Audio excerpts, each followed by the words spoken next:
the distant call of wild horses carried on the hot summer breeze, as Colette Simmons stood on the porch of her weathered farmhouse, shielding her eyes from the merciless Arizona sun. It was 1878, and life in Granite, Arizona territory, had never been kind to a widow with 2 young children, but today promised a special brand of cruelty. Dark smoke billowed from the horizon where lightning had struck the dry prairie, and the wind was pushing the flames straight toward her homestead. "Mama, the fire's getting closer." 8-year-old Thomas tugged at her skirt, his blue eyes wide with fear. Beside him stood 6-year-old Mary, clutching her rag doll with trembling hands. "I know, sweetheart." Colette tried to keep her voice steady as she scanned the distant hills for any sign of help. The nearest neighbor was 5 miles away, and her wagon wheel had broken 2 days prior. The fire was advancing faster than they could flee on foot. "Get your things," she instructed, ushering the children inside. "Only what you can carry." As she gathered essential supplies, a thundering of hooves drew her attention back to the porch.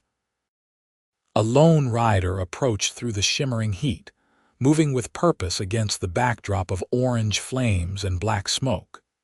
His silhouette grew clearer as he neared broad-shouldered and commanding atop a powerful chestnut stallion. The stranger dismounted in a fluid motion, dust clouding around his worn leather boots.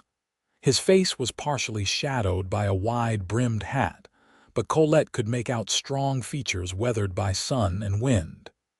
His eyes, piercing blue like a mountain lake, assessed the situation quickly. "Madam," he nodded curtly, "that fire's not slowing down. You need to evacuate." "Xavier Cooper," he introduced himself when she hesitated. "I was tracking some strays when I spotted the smoke." "Colette Simmons," she replied, her voice steadier than she felt. "My children are inside. We've nowhere to go and my wagon's broken down." Xavier glanced toward the approaching wall of flames, then back at the house. "I can take one of you on my horse, but my children first," Colette interrupted firmly. A crash from inside the house startled them both. Colette rushed in, Xavier close behind.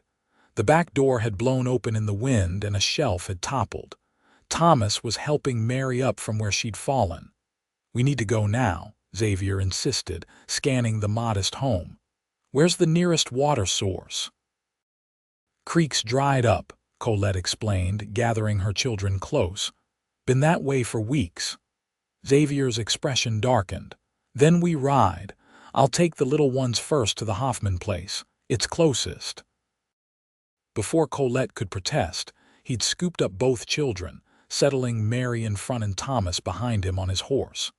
"Stay inside, away from windows. I'll be back for you as fast as I can." With that, he spurred his mount and galloped away, leaving Colette alone with the approaching inferno. The minutes stretched like hours. Colette packed water, food, and her husband's old revolver, watching through the window as the fire devoured the dry land. The heat grew oppressive, and smoke began to seep under the door. She wet a cloth and pressed it over her mouth, fighting the urge to flee. Xavier had promised to return, but what if he couldn't make it through the flames? When the first embers landed on her roof, Colette's heart sank. The wooden structure would catch quickly. She moved to the well, drawing bucket after bucket to douse the roof, but it was futile against the shower of sparks carried by the wind. The distant sound of hoofbeats renewed her hope. Xavier emerged through the smoke, his horse lathered and wild-eyed but determined. Without hesitation, he leapt from the saddle and ran to her. "The barn's already catching," he shouted over the roar of the fire. "We need to go. My husband's letters." Colette pointed desperately toward the house. "No time." Xavier grabbed her arm, but Colette pulled away, running for the house. "Damn it, woman!" Xavier followed, the heat searing his lungs as he entered the smoke-filled home. Colette grabbed a small tin box from beneath her bed, clutching it to her chest as a support beam cracked overhead. Xavier reached her just as it fell, shoving her aside and taking the brunt of the blow on his shoulder. Grimacing in pain, he pulled her up and pushed her toward the door. Outside, the world had transformed into a hellscape of orange flames and black smoke. The barn was fully engulfed and fire had begun to consume one side of the house. Xavier's horse danced nervously, eyes rolling in terror. "Hold on." Xavier lifted Colette onto the saddle, then mounted behind her. With one arm around her waist and the other on the reins, he urged his horse forward, directly toward a gap in the wall of flames. "We'll never make it," Colette cried, clutching her precious box. "Trust me." Xavier's voice was iron against her ear as they galloped toward certain death. The heat became unbearable as they approached the fire. Xavier pulled his coat over Colette's head and bent low, whispering encouragement to his faithful mount. The horse, trusting his master despite instinctual terror, gathered itself and leapt through the narrow opening in the flames. For one endless moment, Colette felt as though they were suspended in hell itself, heat searing her skin, smoke choking her lungs. Then suddenly they were through, the stallion's powerful legs carrying them away from the inferno, across the open prairie. "You did it," she gasped, turning to look at Xavier. His coat was singed, his face blackened with soot, but his eyes remained steady. "Not clear yet, madam," he warned, glancing over his shoulder at the fire still raging behind them. They rode hard for nearly an hour before Xavier deemed it safe enough to slow to a walk. His horse was exhausted, sides heaving with exertion. "The Hoffman place is just over that ridge," he explained, pointing ahead. "Your little ones are safe there. Mrs. Hoffman's looking after them." Colette nodded, too drained to speak. The full weight of what had just happened began to sink in.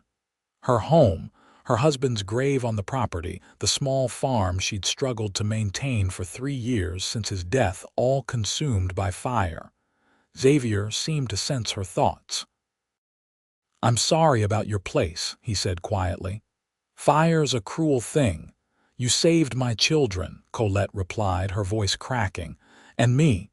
You rode through fire for strangers, couldn't leave you there." His words were simple, but his arm remained steady around her waist, an anchor in the chaos of the day. As they crested the ridge, the Hoffman farmhouse came into view, a sturdy 2-story structure with smoke rising peacefully from its chimney, so different from the destructive clouds they'd left behind. The front door burst open before they'd reached the yard, and Thomas and Mary came running, followed by Martha Hoffman, a robust woman in her 50s. "Mama!" the children cried in unison as Xavier helped Colette dismount. She knelt to embrace them, tears finally flowing freely as she held her children close. "I'm here. We're all safe." Martha approached, concern etched in her weathered face. "Lord Almighty, you two look like you've been through hell itself. Come inside, quick now." Xavier hung back, tending to his exhausted horse. Colette watched him over her children's heads, noting the way he winced as he unsaddled his mount. "You're hurt," she called to him.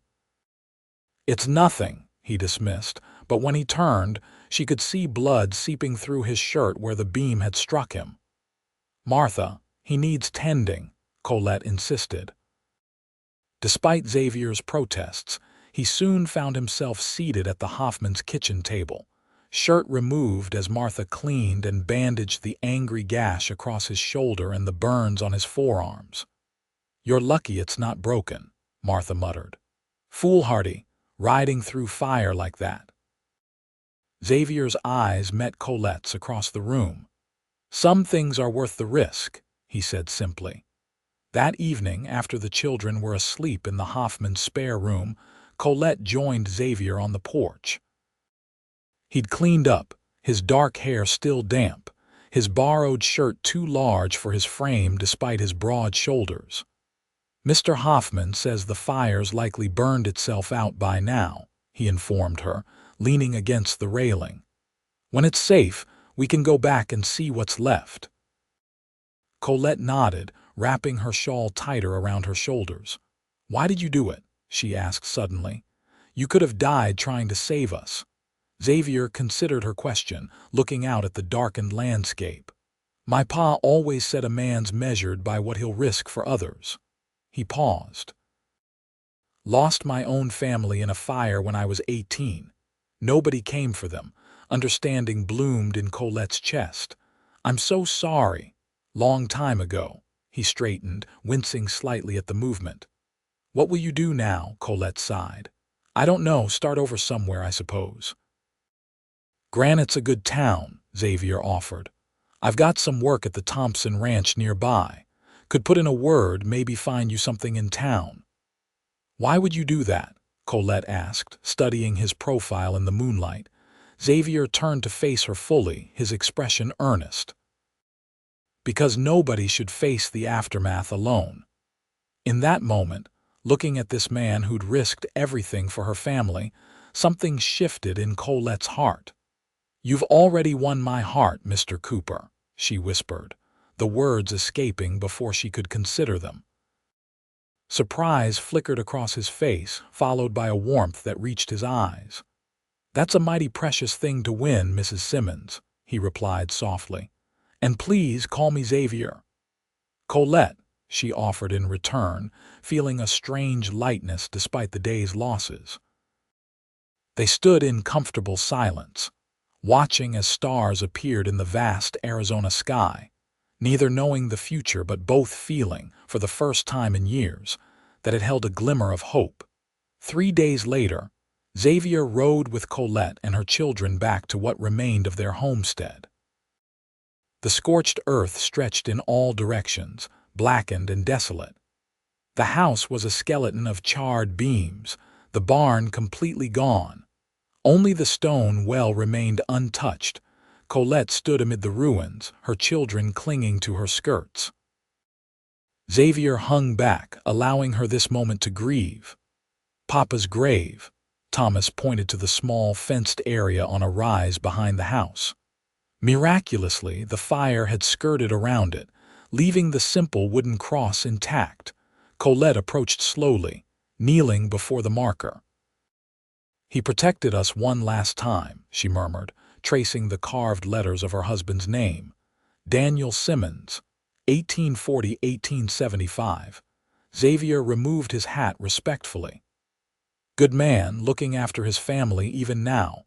Colette rose, brushing ash from her skirt. We should collect whatever can be salvaged. There wasn't much. Some metal cookware, a few tools from what had been the root cellar, and surprisingly, a charred chest containing fabric that had somehow survived the worst of the flames. Mama, look, Mary called from near the well. Mr. Whiskers is okay. She scooped up a scruffy orange cat that emerged from beneath a fallen water trough. Well, I'll be, Xavier chuckled. 9 lives indeed. The small victory lifted their spirits as they loaded the meager salvage into the wagon Xavier had borrowed from the Hoffmans. As Colette took one last look at the homestead, Xavier placed a gentle hand on her shoulder. Sometimes endings make way for beginnings, he said quietly. In town, Granite proved to be everything Xavier had described: a growing community with a general store, a schoolhouse, a church, and even a small hotel. People moved purposefully along the wooden sidewalks, and the sounds of construction rang from where a new bank was being built. Sheriff Mills, a tall man with a silver-streaked beard, greeted them warmly when Xavier made introductions. Terrible business with the fire, he said, shaking his head.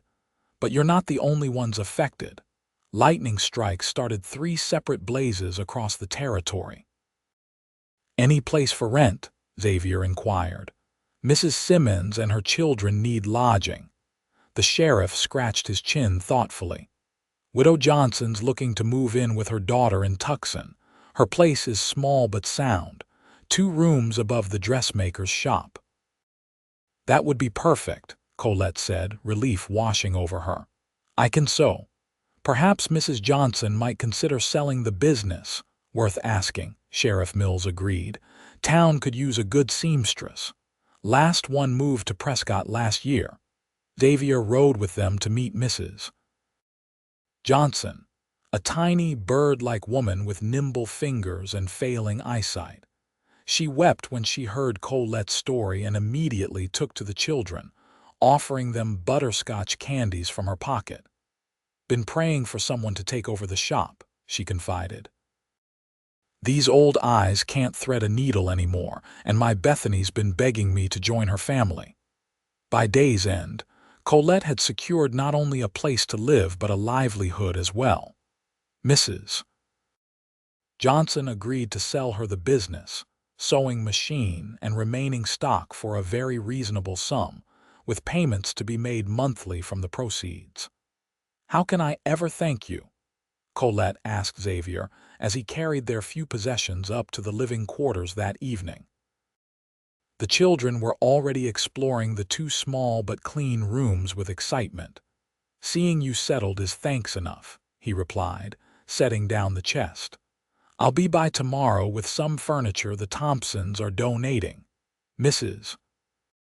Thompson says they've been meaning to replace their spare bed frame anyway. You've done so much already, Colette protested. Xavier's gaze softened. Neighbors help neighbors out here. That's how we all survive. Before he left, he knelt to speak with Thomas. Man of the house now, aren't you? He asked seriously. Thomas straightened his shoulders. Yes, sir. Then I'll be counting on you to look after your mama and sister while I'm working at the ranch. Xavier pressed something into the boy's hand, a small wooden horse he'd carved. Something to remember your old place by. Thomas's eyes widened. Thank you, Mr. Cooper. Xavier tipped his hat to Colette. I'm at the Thompson place most days, but I've got a room at the boarding house for when I'm in town. If you need anything at all, you send word. Colette nodded, oddly reluctant to see him go. In just a few days, this man had become their anchor in a storm of uncertainty. Will you come for Sunday dinner? She blurted as he reached the door. It's the least I can do. A smile lit his weathered face. I'd be honored, Mrs. Simmons. Colette, she reminded him. Colette, he echoed, and the way he said her name lingered in her thoughts long after he'd gone. The next few weeks passed in a blur of activity. Colette threw herself into establishing her dressmaking business, grateful for Mrs. Johnson's 2-week overlap to introduce her to regular customers. The people of Granite welcomed the newcomer and her children with open arms, bringing housewarming gifts and offering friendship. Thomas and Mary started at the local school, coming home daily with stories of their new friends and kind teacher, Miss Winters. Their resilience amazed Colette, though she sometimes caught Thomas staring wistfully at the wooden horse Xavier had given him. Xavier was true to his word, appearing regularly to check on them despite his duties at the Thompson ranch. He brought fresh vegetables from Mrs. Thompson's garden, repaired a leaky roof one rainy afternoon, and even fashioned a small bed for Mr. Whiskers, who had become Mary's constant companion. Each time he visited, Colette found herself watching the clock, anticipating his arrival with a flutter in her stomach she hadn't felt since her courting days with Daniel. It both excited and frightened her. He likes you, Mama, Mary observed one evening as Colette fussed over preparations for Xavier's Sunday visit. Mr. Cooper is just being kind, Colette replied, smoothing her hair self-consciously. Papa would want you to be happy, Thomas added unexpectedly from where he sat whittling a stick mimicking Xavier's technique. Colette stared at her son, caught off guard by his perceptiveness. Is that so? Thomas nodded solemnly. He told me to take care of you and Mary before he died. But Mr. Cooper helps me do it better. Tears pricked Colette's eyes as she embraced her son. "You're doing just fine, my brave boy." Sunday dinner became a tradition. Xavier would arrive promptly at noon, freshly shaven and wearing his best shirt, often bringing small treats for the children, a ribbon for Mary's hair or a new pocketknife for Thomas. After the meal, they would sometimes walk to the church for afternoon services, or if the weather was fine, take a picnic to the creek that ran at the edge of town. On one such Sunday in late September, nearly 2 months after the fire, Xavier surprised them with a small wagon and gentle mare. "She's called Daisy," he explained as the children excitedly circled the docile horse. "Not much for ranch work, but perfect for town use. Mr. Thompson's settling her price against my wages." "Xavier, I can't accept," Colette began. "You need transportation," he interrupted firmly. "For deliveries for the children. It's practical." His thoughtfulness was overwhelming. As the children led Daisy to the small stable behind the shop, Colette found herself blinking back tears. "Thank you doesn't seem adequate," she said softly. Xavier stepped closer, his voice dropping to match hers. "Your friendship has been payment enough, Colette. These Sundays, they mean everything to me." The sincerity in his eyes made her breath catch. Impulsively, she reached for his hand, her fingers intertwining with his work-roughened ones. "To me as well." Something shifted between them in that moment, an acknowledgement of feelings growing too strong to ignore. Xavier's gaze dropped to her lips, and Colette found herself leaning toward him almost unconsciously. "Mama, Mr. Cooper," Mary's voice shattered the moment. "Daisy likes the sugar cubes." Xavier stepped back, clearing his throat. "Good to know," he called, his voice slightly hoarse. Colette smoothed her skirts, her cheeks warm. "We should join them," she murmured, but neither moved immediately. "Colette," Xavier began hesitantly, "I've been meaning to ask." The church bell interrupted, signaling the start of afternoon service. "We should go," Colette said quickly, suddenly unsure of what he might have asked and whether she was ready for it. Xavier nodded, offering his arm. "Another time," he agreed, though his eyes held a promise that made her heart race. As autumn deepened, Colette's business flourished. Her skill with a needle quickly earned her a reputation beyond granite, drawing customers from neighboring settlements. She hired Jenny Miller, a young woman eager to learn the trade, to help with simpler tasks and mind the shop when Colette needed to make deliveries. Xavier continued his work at the Thompson Ranch, but spent increasingly more time in town. Sheriff Mills deputized him for special occasions, appreciating his steady nature and cool head. The children adored him, especially Thomas, who followed Xavier like a shadow whenever possible. "The boy needs a man's influence," Martha Hoffman remarked during a quilting circle at the church. "And you could do worse than Xavier Cooper, Colette. He's solid as they come." "We're just friends," Colette protested, though the women exchanged knowing glances. "Friends don't look at each other the way you two do," Josephine Thompson chuckled. "My Henry says Xavier talks about you so much the ranch hands have started calling him Colette's Cowboy." The thought warmed Colette, even as it embarrassed her. Was she ready for this? Daniel had been gone 3 years, but sometimes the grief felt fresh as yesterday. Yet other times, she could barely recall his face without looking at the tintype she kept by her bed. "It's not betrayal to love again," Reverend Parker had told her when she sought his counsel. "The heart expands to accommodate new love. It doesn't replace what came before." On the first snowfall of December, Xavier arrived at the shop just before closing. Colette was alone, having sent Jenny home early due to the weather. Thomas and Mary were at the schoolhouse Christmas pageant rehearsal with Miss Winters. "Thought you might need an escort to the school," Xavier explained, stomping snow from his boots. "Storm's picking up." "That's thoughtful," Colette smiled, gathering her shawl. "I was just about to close up." Xavier helped her bank the stove and lock the shop door. Outside, fat snowflakes danced in the lantern light, transforming granite into a winter wonderland. Despite the cold, Colette felt warm with Xavier beside her, his solid presence a shield against the biting wind. "Beautiful, isn't it?" she breathed, watching her words form clouds in the frigid air. "Sure is," Xavier agreed, though when she glanced at him, he wasn't looking at the snow but at her. The intensity in his gaze made her pulse quicken. They walked in companionable silence, their boots crunching in the fresh snow.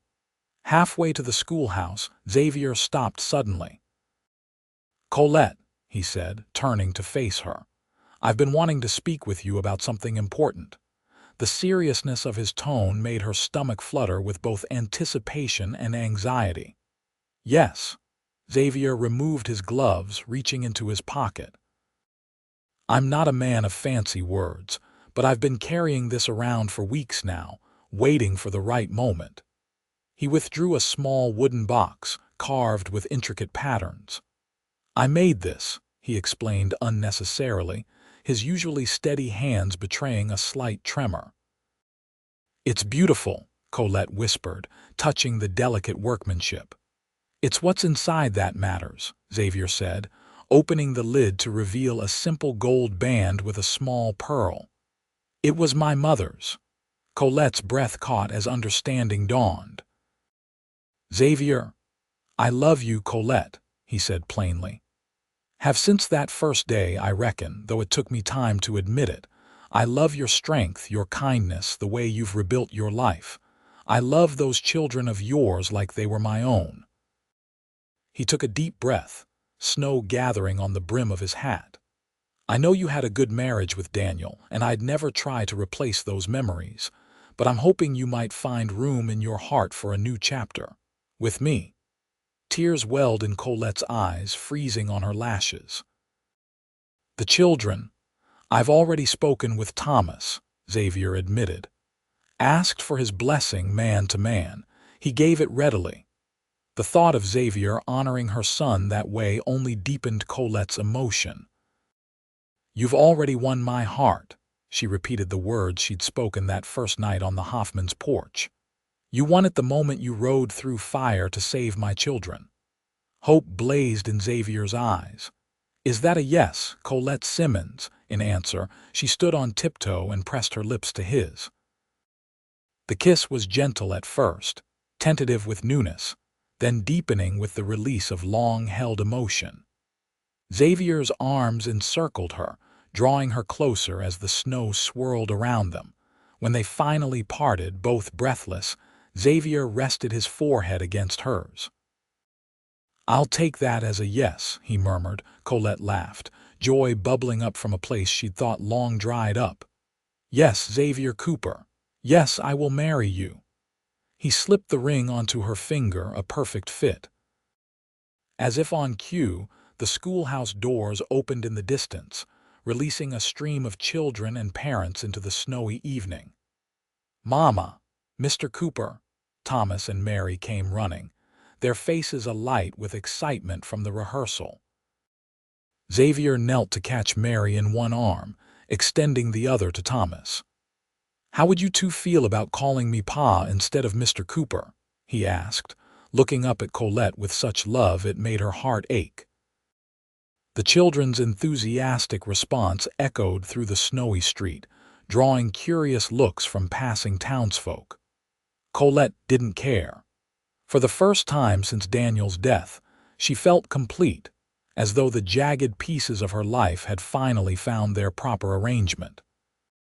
They were married on Christmas Eve, a simple ceremony in the church adorned with pine boughs and candles.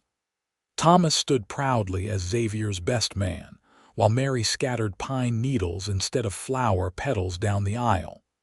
The entire town attended, filling the small church to capacity. "You may kiss your bride," Reverend Parker announced, beaming at the couple. Xavier cradled Colette's face as though she were made of the finest porcelain, his kiss a solemn promise before God and community. Cheers erupted as they turned to face their friends, now family. The Thompsons gifted them a small parcel of land on the edge of their property, with a sturdy two-bedroom cabin that had once housed the ranch foreman. Xavier would continue working at the ranch, while Colette maintained her dressmaking business in town, traveling back and forth with Daisy and their wagon. That first night in their new home, after the children had fallen asleep in their room, Xavier and Colette stood on the porch, watching stars emerge in the winter sky. "Happy, Mrs. Cooper?" Xavier asked, his arm secure around her waist. "More than I thought possible," she admitted, leaning into his warmth. "You believe in destiny?" he asked suddenly. "That some things are meant to be, no matter how unlikely." Colette considered the question, remembering the fire that had taken everything yet ultimately given her so much more. "I believe God sends us what we need, even if we don't recognize it at first. Like a cowboy riding through fire." Xavier smiled, kissing her temple. "Exactly like that," she agreed, turning in his arms to face him fully. "Our beginning may have been forged in flames, but our future will be built on something stronger." "Love," Xavier murmured against her lips. "Love," Colette confirmed, sealing the word with a kiss that promised forever. Spring brought new beginnings in more ways than one. The land blackened by fire, the previous summer now sprouted fresh grass, a testament to nature's resilience. Colette's business expanded, requiring Jenny's assistance full-time and the occasional help of another young woman, Sarah, who showed promise with embroidery. Xavier thrived in his dual roles at the Thompson Ranch and as a family man. He rose before dawn to handle ranch duties, often returning mid-afternoon to spend time with Thomas, teaching him to ride, shoot, and work with wood. Mary became his shadow on weekends, insisting on helping with his chores, her small hands eager to learn whatever he would teach. On a warm May afternoon, as Colette hung laundry in the yard, she felt a familiar wave of nausea wash over her. It was the third time that week, and she could no longer deny what it meant. She placed a hand on her still flat stomach, a secret smile playing on her lips. "Mama's sick again," Mary reported solemnly that evening as Xavier returned from the ranch. Xavier's concerned gaze found Colette across the room. "Still not feeling well?" "I'm perfectly fine," she assured him, though her eyes held a message meant only for him. "Just tired from the spring rush at the shop." Later, after the children were asleep, Xavier found her on the porch, stargazing as had become their custom. "You going to tell me what's really going on?" he asked gently, taking her hand in his. Colette turned to him, her eyes shining in the moonlight. "I was waiting for the right moment." She placed his hand on her abdomen. "We're having a baby." Xavier's expression transformed from concern to wonder. "A baby," he whispered, as though saying it too loudly might make it disappear. "You're certain?" Colette nodded. "I've been through this twice before. The signs are unmistakable." Xavier dropped to his knees before her, pressing his face against her midsection. "Hello in there," he murmured. "Your pa's already mighty proud of you." Tears sprang to Colette's eyes as she threaded her fingers through his dark hair. This was a gift she'd never expected, to build a family anew, to watch her husband embrace fatherhood with such joy. "Boy or girl, doesn't matter," Xavier said, rising to take her in his arms. "Healthy is all I pray for." "The children will be so excited," Colette said. "Thomas has been asking for a brother since he was 4. "And if it's another girl?" Xavier asked, cupping her cheek. "Then Mary will have a sister to boss around," Colette laughed. "And you'll have another daughter to wrap around your little finger."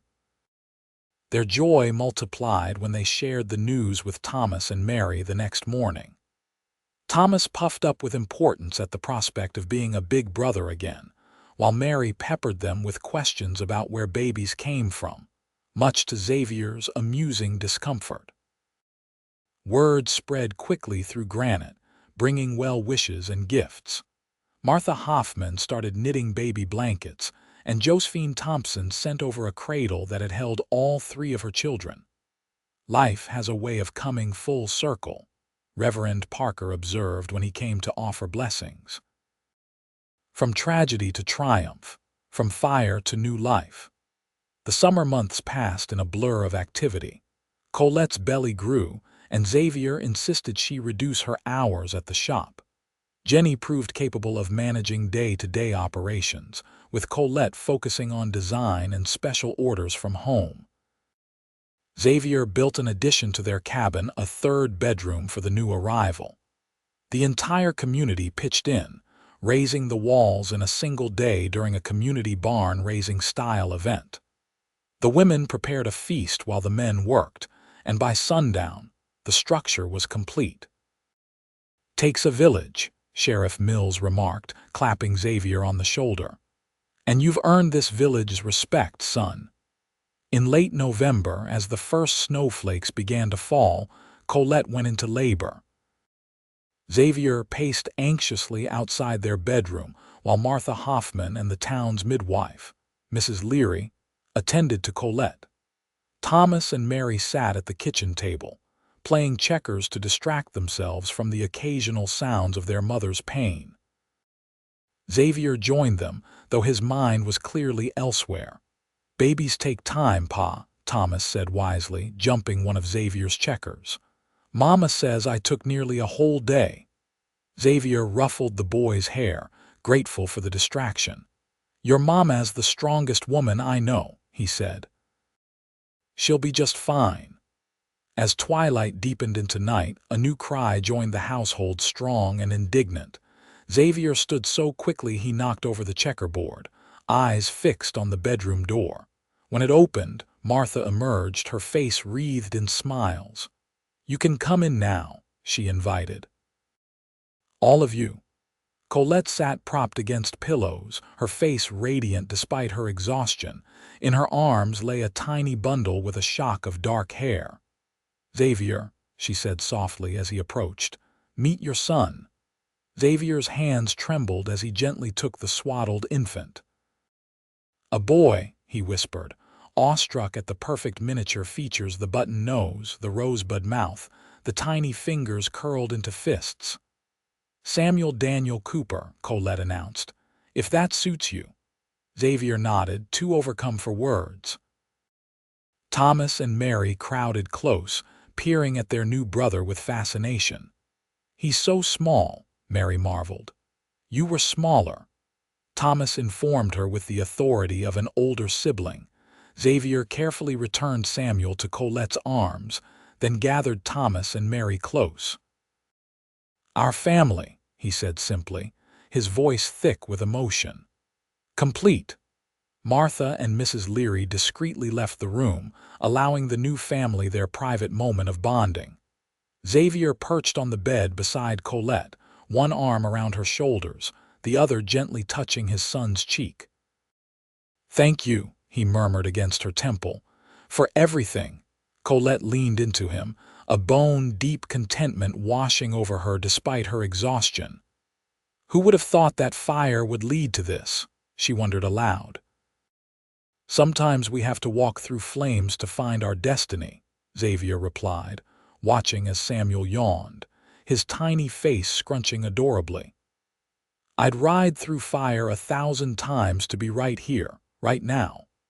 Winter passed in a haze of sleepless nights and joyful discoveries as Samuel grew. He had Xavier's blue eyes and Colette's dimpled smile, a combination that worked magic on everyone who saw him. Thomas took his role as big brother seriously, reading stories to Samuel every night, while Mary appointed herself assistant mother, helping with diaper changes and rocking the cradle. By spring, Colette had resumed her work at the shop, sometimes bringing Samuel with her. The customers doted on the baby, and business flourished as women came ostensibly to order dresses but lingered to coo over the infant. Xavier continued at the Thompson Ranch, but took on more responsibilities in town as well. Sheriff Mills increasingly relied on him as a deputy, particularly when troubles arose requiring a steady hand. His reputation for fairness and courage spread throughout the territory. On the first anniversary of their marriage, Xavier surprised Colette with a deed to a larger property on the outskirts of Granite, 10 acres with a stream running through it, plenty of room for the children to play, and perhaps a few horses. "The cabin served us well," he explained, "but our family deserves room to grow." Colette studied the papers, noticing the property included a larger house already built. "Xavier, how did you manage this?" "Been saving every penny," he admitted. "And Mr. Thompson sold it to me at a good price. Says I've earned my stake in Granite." "It's perfect," Colette breathed, imagining their future there. "When can we see it?" "Right now, if you'd like." Xavier grinned. "I've got the wagon ready." The property exceeded Colette's expectations.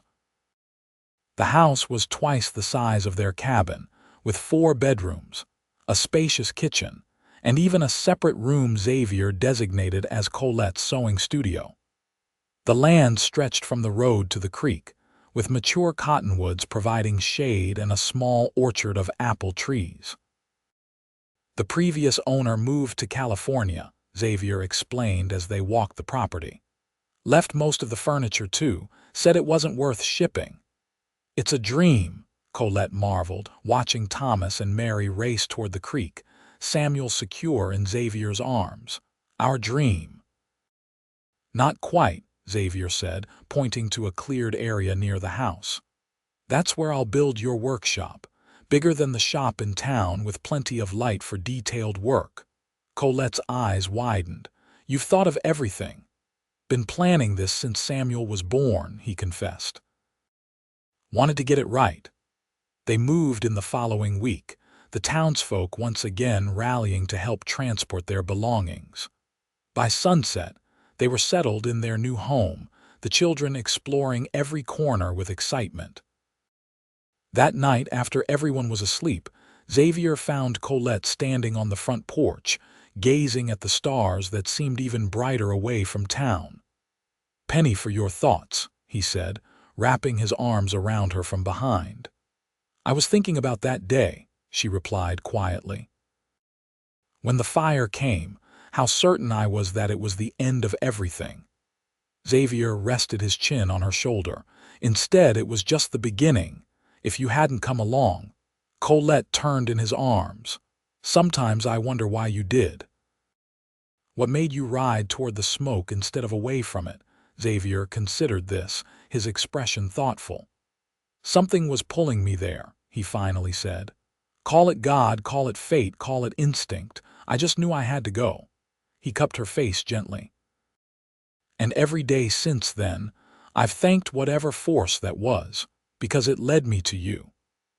"The cowboy who rode through fire," Colette smiled, echoing the phrase that had become something of a legend in Granite. "For the woman who already had my heart, though neither of us knew it yet," Xavier finished, sealing the sentiment with a kiss that held the promise of all their tomorrows. 5 years later, the Cooper homestead had transformed into one of the most prosperous in the area. Xavier had expanded beyond ranch work, partnering with the Thompsons to breed and train horses. His reputation for handling even the most difficult animals spread throughout the territory, bringing buyers from as far as California. Colette's dressmaking business had evolved as well. Her workshop, as Xavier had promised, was spacious and filled with light. She now employed 3 full-time seamstresses and had added a line of ready-made clothing that sold in shops as far away as Tucson and Prescott. Her designs, combining practicality with elegant touches, were particularly popular among the territory's growing population of professional women. Thomas, now 13, had his father's way with horses and spent every free moment in the stables. Mary, 11, showed Colette's talent with a needle and designed doll clothes that Colette had begun selling alongside her own creations. Samuel, 5, was a curious mixture of both parents, creative yet practical, gentle yet adventurous. And then there was Grace, their surprise blessing born 2 years after Samuel. At 3, she was the undisputed queen of the household, with Xavier's blue eyes and a determination that both exhausted and delighted her parents. On a warm September afternoon, Granite celebrated its 20th anniversary as an established town. The main street was decorated with bunting, and tables laden with food lined the area before the church. Children ran races while adults visited, sharing stories of the town's growth and changes. Xavier stood with Sheriff Mills, now Mayor Mills, watching Thomas compete in a horse race against other local boys. "Your boy's got a future with horses," the mayor observed as Thomas took the lead, his form perfect as he urged his mount forward. "Takes after his mother more than me," Xavier replied proudly. "Got her determination." Across the gathering, Colette sat with a group of women, Grace on her lap while Samuel and Mary played nearby. She laughed at something Josephine Thompson said, her face lighting up in a way that still made Xavier's heart skip after 6 years of marriage. "You know," Mayor Mills said thoughtfully, "when you first rode into Granite, I figured you for a drifter. Didn't expect you'd put down roots so deep." Xavier smiled, remembering his rootless existence before finding Colette and the children. "Neither did I," he admitted. "Funny how life surprises you." As the afternoon progressed, Reverend Parker called for everyone's attention. "Today, we celebrate not just our town's history, but the people who have made Granite what it is," he announced. "And I'd like to recognize one family in particular who exemplify the spirit of our community." He gestured for Xavier and Colette to join him. With Grace on his hip and the other children gathering around them, Xavier stood beside his wife as Reverend Parker continued. "The Cooper family reminds us that from the ashes of tragedy can rise the greatest blessings." Their story, beginning with a brave rescue from fire and blossoming into the family and businesses that contribute so much to our town, inspires us all. Mayor Mills stepped forward, presenting them with a plaque. "In recognition of outstanding contribution to Granite, Arizona Territory," he read. "The Cooper family, whose courage, enterprise, and compassion reflect the very best of frontier spirit." Applause rippled through the crowd. Xavier, never comfortable with public attention, nodded his thanks, while Colette, ever gracious, expressed their gratitude. "Granite isn't just where we live," she said, her voice carrying clearly. "It's where we found each other, where our children are growing, where our dreams have taken root. We're grateful every day to be part of this community." Later, as they walked home under a canopy of stars, the children running ahead, Xavier took Colette's hand. "Did you ever imagine this?" he asked, gesturing to their thriving homestead as it came into view. "That day when the fire was bearing down on you," Colette shook her head. "I thought I'd lost everything," she admitted. "Instead, I found everything I never knew I wanted." She squeezed his hand, remembering the desperate young widow she'd been and marveling at the woman she'd become: business owner, community leader, mother of 4, beloved wife. "You rode through fire to save my children," she said softly, repeating the words that had become their private shorthand for the beginning of their story. "And in doing so, you saved me too." Xavier stopped, pulling her close as the children's laughter drifted back to them on the evening breeze. "We saved each other," he corrected gently, "and built something fireproof in the process." Colette stood on tiptoe to kiss him, still feeling after all these years the same thrill she'd experienced that snowy night when he'd proposed. "Love," she murmured against his lips. "The one thing fire can't touch." "Love," Xavier agreed, lifting her off her feet in an embrace that promised forever. our beginning, our middle, and our ever after. As they walked the final distance to their home, Colette reflected on the journey that had brought them here from flames and desperation to prosperity and joy. Life on the frontier would always bring challenges, but with Xavier beside her and their children around them, she faced the future without fear. The cowboy who had once ridden through fire had become the steady heartbeat of their family, and she, the widow who had lost everything, had found a love stronger than any she could have imagined. Their story, forged in flames but built on unwavering devotion, would be told in granite for generations to come, a testament to the power of courage, compassion, and the heart's capacity to rise from ashes into something beautiful and enduring. And as stars wheeled overhead and their children called for them to hurry, Xavier and Colette walked hand in hand toward the lights of home, their shared path illuminated by a love that had begun in fire but would burn steady and true for all their days to come.